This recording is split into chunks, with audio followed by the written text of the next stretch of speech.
Het belangrijkste nieuws van Curaçao in het Nederlands. Extra Journaal. Vers van de pers.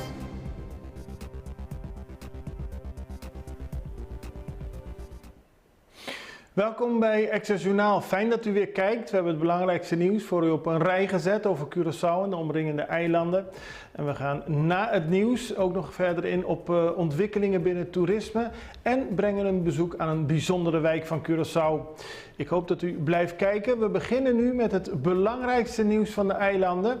En het belangrijkste nieuws komt uit Sint Maarten, want daar is er zijn huiszoekingen verricht in het huis van oud-minister Emmanuel. Dat heeft het Openbaar Ministerie op Sint Maarten vanochtend bekendgemaakt.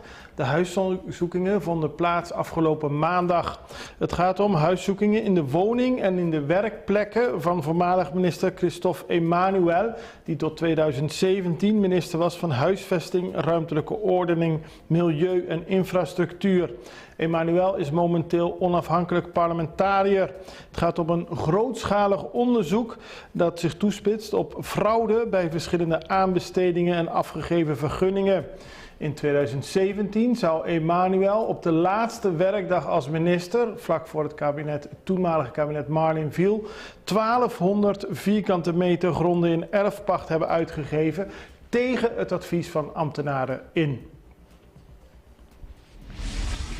CMC annuleert operaties. Het Curaçao Medical Center heeft gisteravond laten weten dat vanwege personeelstekort er minder kan worden geopereerd.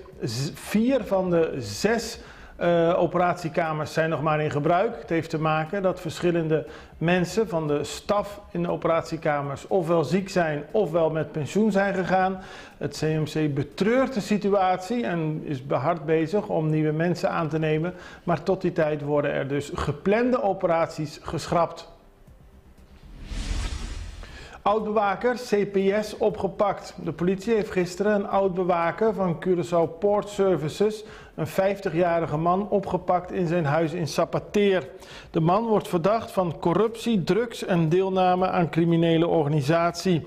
Hij zou verantwoordelijk zijn geweest voor het plaatsen van drugs in containers. De zaak is nog verder in onderzoek en het wordt niet uitgesloten dat er meer mensen worden gearresteerd. Curaçao wil dit jaar meer dan 500.000 toeristen ontvangen. Dat werd gisteren bekendgemaakt tijdens de kwartaalvergadering van de CTB, waarbij gekeken is naar de toeristische ontwikkelingen op Curaçao. Daarbij werd het aantal van 525.000 toeristen genoemd. Dat is het aantal mensen dat naar Curaçao zou moeten komen dit jaar. Ook werd gezegd dat in de eerste 3 maanden van dit jaar het toerisme al voor 700 miljoen heeft bijgedragen aan onze economie. Goede cijfers dus. Veel geluidsoverlast van een snack. Bewoners van de Bigotte snack aan de Rooseveltweg zitten al lange tijd met handen in het haar vanwege geluidsoverlast.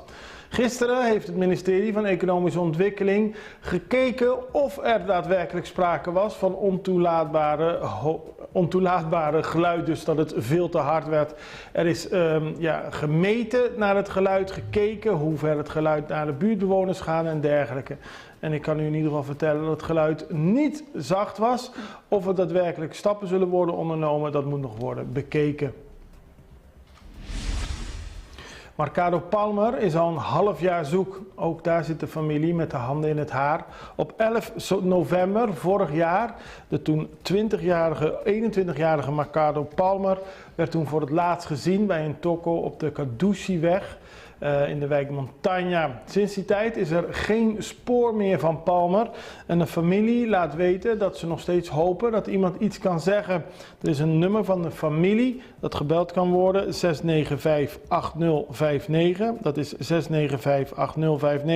Of mensen kunnen natuurlijk de politie bellen, 911. De politie heeft gisteren tegen de Extra gezegd dat ze ook geen idee hebben waar Palmer is. Akkoord over grensconflict. Gisteren op Sint Maarten is door de minister-president Silveria Jacobs aangekondigd dat zij op 26 mei van dit jaar een akkoord zal ondertekenen tussen het Koninkrijk der Nederlanden en Frankrijk. Het gaat om een al langlopend grensconflict. Dat klinkt heel ernstig, maar het gaat erom dat de grens tussen Sint Maarten en Saint-Martin niet helemaal duidelijk is.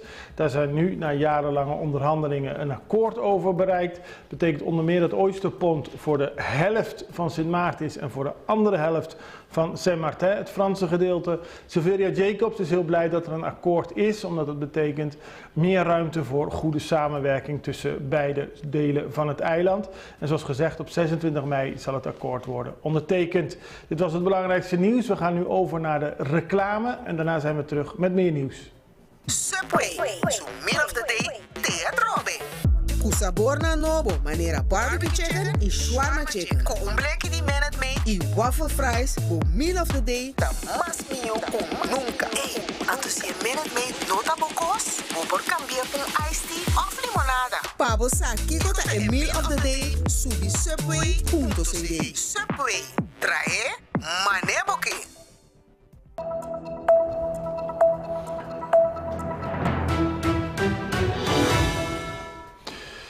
Gisteren, ik haalde het net al even aan in het nieuwsoverzicht. Gisteren vond de kwartaalvergadering plaats over het toerisme op Curaçao. Het gaat over de First Quarterly Tourism Press Conference. En daarbij werd ingegaan op de positieve ontwikkelingen van ons toerisme. Maar er was ook een vraag van de krant Amigo waarom de gemiddelde dagprijzen voor hotelkamers zo laag zijn op Curaçao in vergelijking met onze omringende landen. Waarom zijn we zo goedkoop eigenlijk? Want de kwaliteit op Curaçao is best hoog, maar toch betalen toeristen gemiddeld voor een kamer op Curaçao veel minder dan bijvoorbeeld in Aruba. Op die vraag gaf Hans Slier, de voorzitter van Tjata, uitgebreid antwoord. Ik denk dat dat zo gegroeid is in het verleden en dat wij met ons allen ons bewust moeten zijn hoe mooi eiland we hebben. En dat de hotels zich bewust moeten zijn dat ze heel laag zitten met die ADR. Dus meer moeten durven vragen. Maar dat moeten we met z'n allen doen. En dat is altijd een moeilijk proces. Dus wij als Tjata zijn samen met name CTRB en alle andere stakeholders ermee bezig om dat zeg maar vertrouwen op te bouwen bij mensen. Dat wij net zo durven vragen als Aruba. Want ik vind ons eiland namelijk veel mooier als Aruba. En ik denk dat onze producten, als we kijken naar de hotels, ook minstens zo mooi zijn. Ik denk dat wat wij te bieden hebben, als we kijken, het werd er net al genoemd, wat er aan de gang is op Outerbanda, op Pietermaai. Er is zoveel te bieden als Curaçao zijnde, dus het is eigenlijk heel vreemd dat onze ADR laag is. Maar historisch gezien is het zo, dus we zullen met z'n allen moeten werken om dat omhoog te krijgen. Maar het werkt helaas niet zo dat als je verleden jaar 100 voor iets vroeg en je ziet dat andere eilanden 300 vragen, dat je dat ineens kan verhogen, want het zit in de markt en dan moet je dus met z'n allen keihard aan werken. Er is veel overleg over hoe je dat kan doen, maar ja, weet je, als er dan een moeilijke periode is, dan zijn er natuurlijk toch weer hotels, hè, want het ligt grotendeels aan onszelf, aan de hotels, die dan toch, een beetje plat gezegd, hun broek laten zakken en toch meegaan met die prijzen naar beneden om toch maar mensen te krijgen. En om dan weer op te bouwen is gewoon heel erg moeilijk, ja. Misschien heeft het te maken met dat er een periode van 20, 30 jaar geleden heel veel hotels waren die dilapidated waren, die inderdaad die prijzen niet konden vragen, waardoor er een prijsniveau is gekomen in Curaçao wat structureel lager is dan andere landen. En waar we nu met z'n allen, terwijl we allemaal mooie producten hebben, als u kijkt naar het product waar u nu staat, het heel moeilijk hebben om die prijs omhoog te krijgen. Ik denk dat ADR staat voor Average Daily Rate en de persconferentie vond plaats in het Marriott Hotel. Het is maar dat u het weet. Dan gaan we over naar de wijk Nieuw-Nederland. Volgens oud-bewoners een heel bijzondere wijk. En daarom heeft Rensli Victoria, buurtbewoner, of in ieder geval opgegroeid op in de wijk, een boek geschreven over Nieuw-Nederland. We gingen met hem de wijk in en vroegen hem waarom een boek over Nieuw-Nederland. Altijd dat ik hier ben, word ik zeer gepassioneerd en ik wil zo snel mogelijk terug naar de wijk, laat ik het zo noemen. En nu heb je er een boek over geschreven. Wat staat er in het boek? In het boek gaat het meer over de sociale cohesie, de diaspora, een stukje antropologie, sociologie, ex-bewoners, die staat ook eentje naast me. Hoe we het hebben kunnen wonen in de wijk, samen. Er waren heel veel, hoe zeg je dat, overeenstemming met elkaar. We hadden heel goed met elkaar kunnen wonen. En dat is altijd bij mij gebleven en ik dacht, één keer wil ik dat in beeld en taal uitbrengen. Hoe was het om een boek te schrijven? Een hele ervaring, moet ik eerlijk zeggen. 2 jaar van mijn leven heeft het gekost. Maar wel met vreugde, liefde en passie. Ik wist nooit dat het allemaal zo veel inhoudt om een boek op de markt te brengen. Maar oké, hoe dan ook, we hebben het klaar. Goed zo. En wanneer wordt het gepresenteerd? Precies te zijn 21 mei aanstaande. Waarom een boek over Nieuw-Nederland? Als ik eerlijk moet zijn, Nieuw-Nederland is de beste wijk van Curaçao en omstreken. Ik hoor Lucky Morales al lachen, we zullen zo met haar spreken. Maar het is de beste wijk, waarom? Omdat de mensen veel met elkaar leven?